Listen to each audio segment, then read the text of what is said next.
Esse é o Ancapso e nós vamos falar agora da outra crise entre Brasil e os Estados Unidos. É verdade, para quem está achando que essa crise entre Brasil e Estados Unidos é uma grande novidade, que isso nunca aconteceu, é verdade, não aconteceu na história recente, mas em 1977 tivemos uma crise muito similar. Olha só, olha que coisa curiosa, né? Governo Lula devolve a carta de Trump e convoca chefe da embaixada dos Estados Unidos. Não que não vou obedecer aos Estados Unidos, que não vai ter conversa e coisa e tal.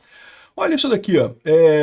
Aqui, ó, 77. Devolva ao remetente Carter, Geisel e o confronto diplomático entre Brasil e Estados Unidos sobre direitos humanos, né? O Geisel mandou devolver a carta do Jimmy Carter para o Brasil naquela época também.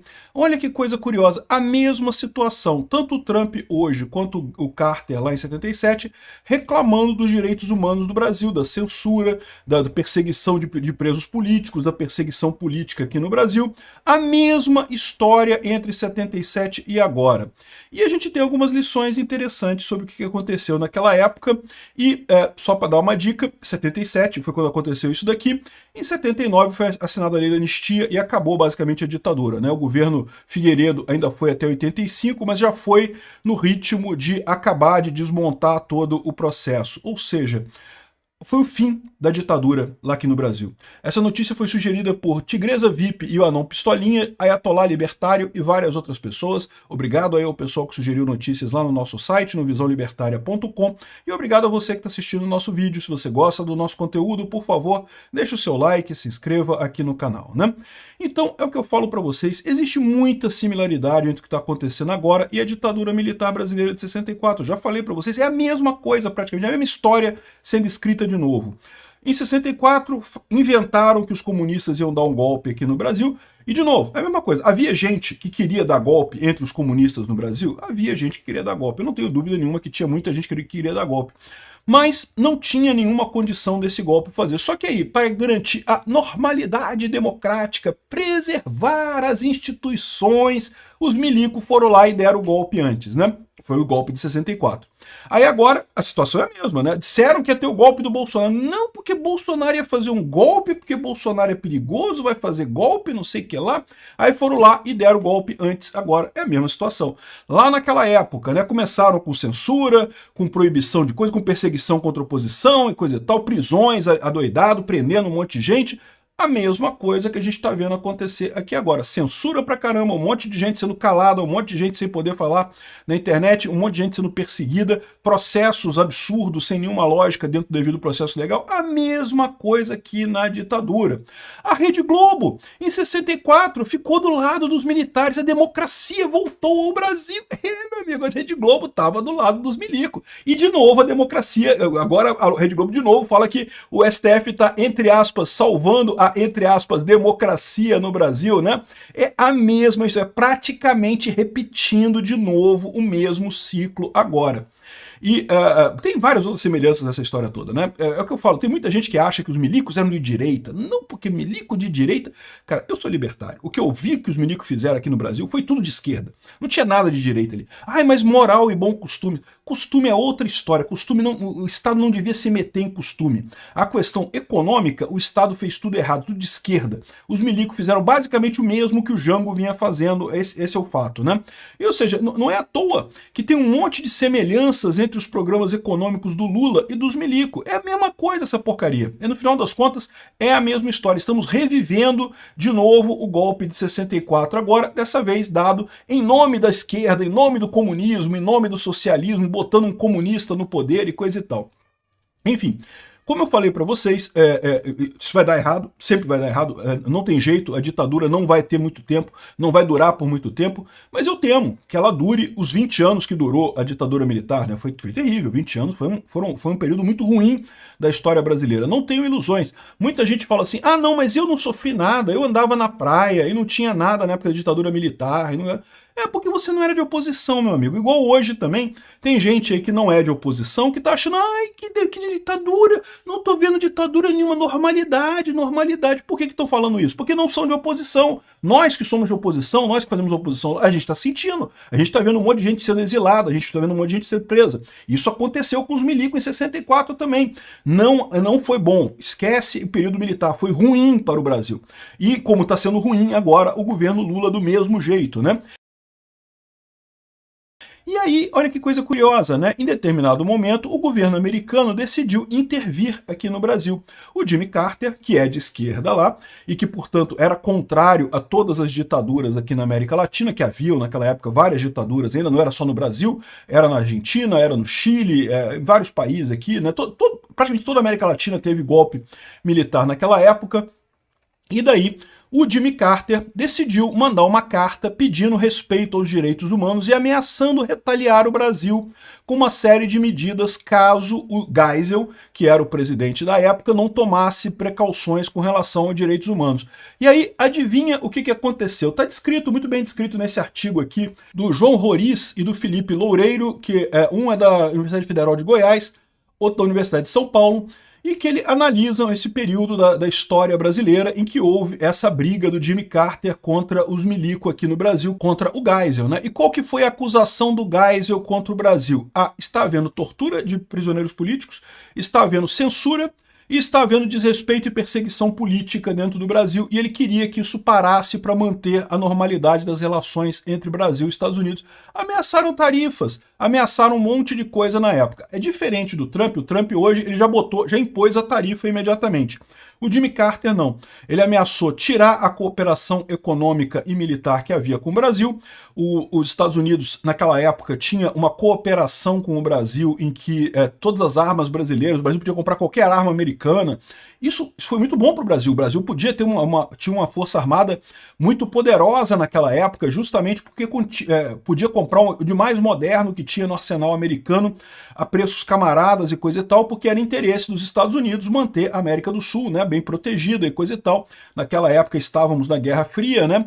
Já estavam meio que saindo da Guerra Fria, mas ainda tinha a União Soviética na época ainda havia esse conflito, né?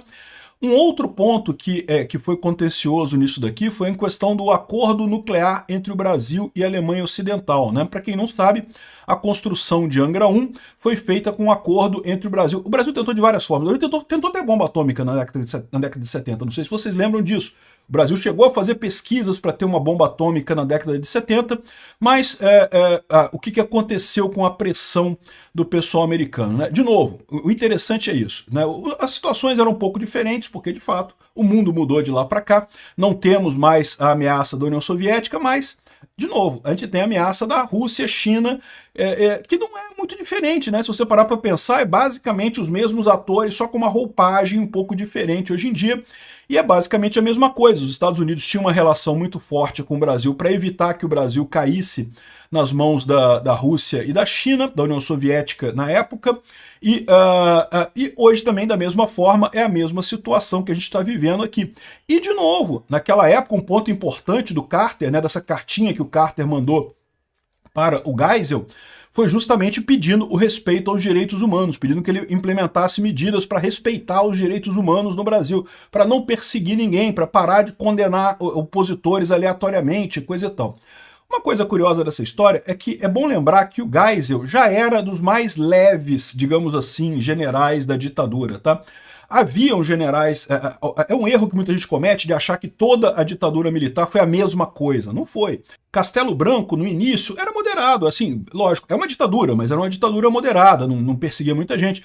Aí o Costa e Silva, meu amigo, enfiou o pé na lama, não queria nem saber, saiu perseguindo todo mundo e coisa e tal. O Médici também foi outro que foi terrível também na ditadura, né?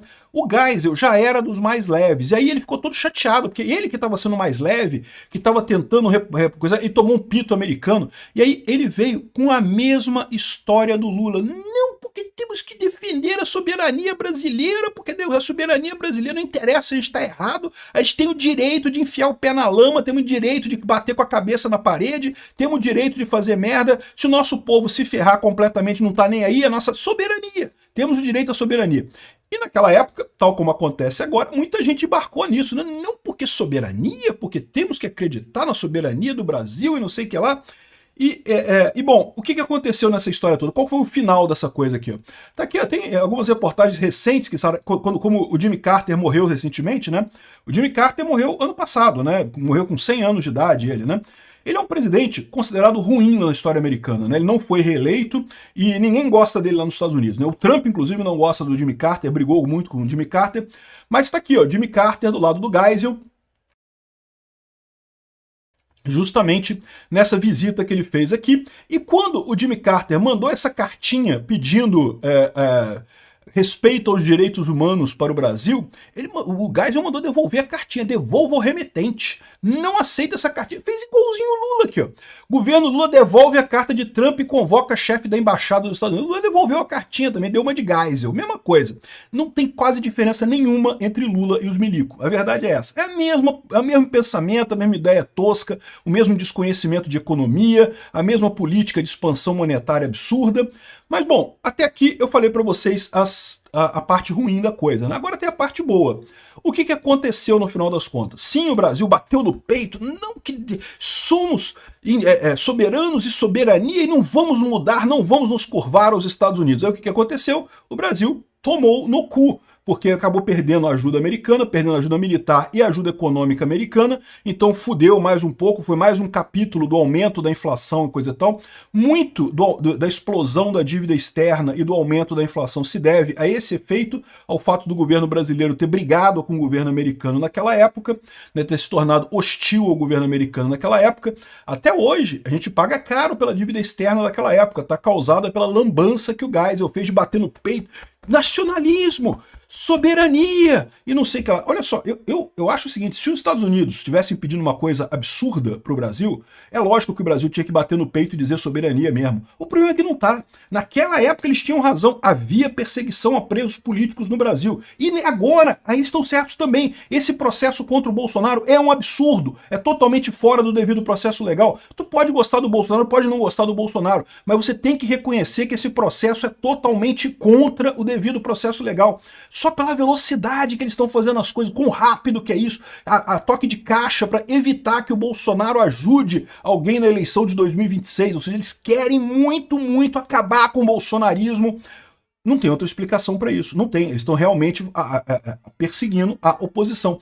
Como os militares faziam em 77, e aí a cartinha do Jimmy Carter pediu para eles pararem, e o Trump está pedindo para parar agora também, né? Mas então, o Brasil bateu no peito, e não que soberania, então tomamos no cu, provavelmente vai acontecer a mesma coisa agora, e depois, logo depois, declínio, né? 1979 e 1985. Vocês sabem que o Figueiredo, assim, é lógico que foi um bom presidente, coisa e tal, teve uma importância muito grande, mas dentro da hierarquia militar, dentro do grupo que estava lá dos principais generais, ele não era dos principais, tá? Os dois principais da ditadura militar eram o Médici e o Geisel.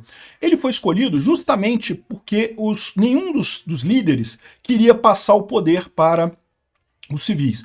Então eles destacaram o Figueiredo, que era um cara subordinado lá, para passar o poder para os civis aqui no Brasil, né? Então, ou seja, em 79 já foi a lei da anistia. A lei da anistia foi assinada, a lei da anistia lá da época da ditadura militar, foi assinada em 28 de agosto de 79. Essa coisa aqui, ó, foi entre 77 e 78. 77 e 78, não que o pessoal bateu no peito e não que soberania, soberania, soberania. E no ano seguinte a ditadura caiu. No ano seguinte a ditadura começou a entrar em modo de transição para os civis. Então isso aqui é uma coisa que me dá esperança. Porque, de novo, que o Lula vai bater no peito e vai dizer que é soberania e coisa e tal, e vai arrumar confusão econômica para o Brasil? Vai, né? É da natureza dele, né? É da natureza de todo tirano, de todo ditador fazer merda com a economia do país. Mas talvez é aquilo que eu espero de você, que eu falei para vocês. Eu espero que essa ditadura judiciária que a gente está vivendo agora não dure tanto quanto a ditadura militar que a gente teve no passado. Talvez isso já seja um momento. O Brasil vai bater no peito, não vai aceitar nada e coisa e tal. Pode ser que seja isso que aconteça. Mas essa coligação Lula-STF vai sair tão enfraquecida dessa parada que dificilmente vai continuar no poder por muito tempo mais, né? Lá no caso da ditadura militar, foi 77, 78 que foi esse processo. processo, em 79 a ditadura caiu, 79 começou o processo de transição. Para quem não lembra disso, quando o Figueiredo tomou posse, ele tomou posse falando, eu entrei para devolver o poder para os civis. Já era a ditadura saindo embora, já se preparando para ir embora. Foi o que aconteceu naquela época, a abertura lenta, gradual e segura, não sei o que lá, que começou com Geisel, inclusive. Ou seja, eu acho que vai acontecer a mesma coisa agora. O Brasil vai bater no peito, falar soberania, vai tomar no cu, bonito como tomou naquela época, mas pelo menos a ditadura vai acabar.